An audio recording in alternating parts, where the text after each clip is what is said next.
میں نہیں رہ سکتی تمہارے بغیر۔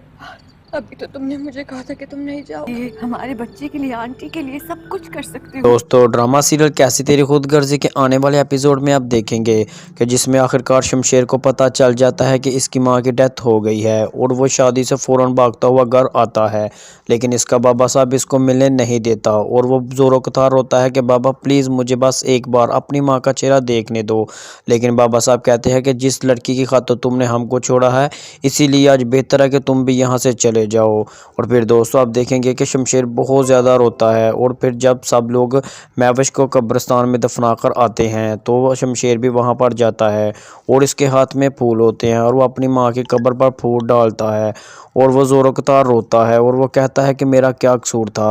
اور وہ اپنی ماں سے کہتا ہے کہ مجھے پتہ ہے کہ ماں آپ میری وجہ سے اس دنیا سے نہیں گئے، مجھے پتہ ہے کہ آپ کو بھی بابا صاحب سے غصہ تھا اور آپ بابا صاحب سے ناراض تھے۔ تو دوستو دوسری طرف آپ دیکھیں گے کہ مہک بہت زیادہ پریشان ہوتی ہے کیونکہ اس کو پتہ چل گیا تھا کہ اب شمشیر اپنے بابا سے بدلہ ضرور لے گا، اس لیے وہ بار بار اس کو کال کرتی ہے لیکن وہ کال اٹینڈ نہیں کرتا۔ تو دوستو وہ شمشیر کے دوست شمیر کو کال کر کے کہتی ہے کہ پتہ کرو کہ شمشیر اس دفعہ کہاں ہے کیونکہ وہ کال اٹینڈ نہیں کر رہا۔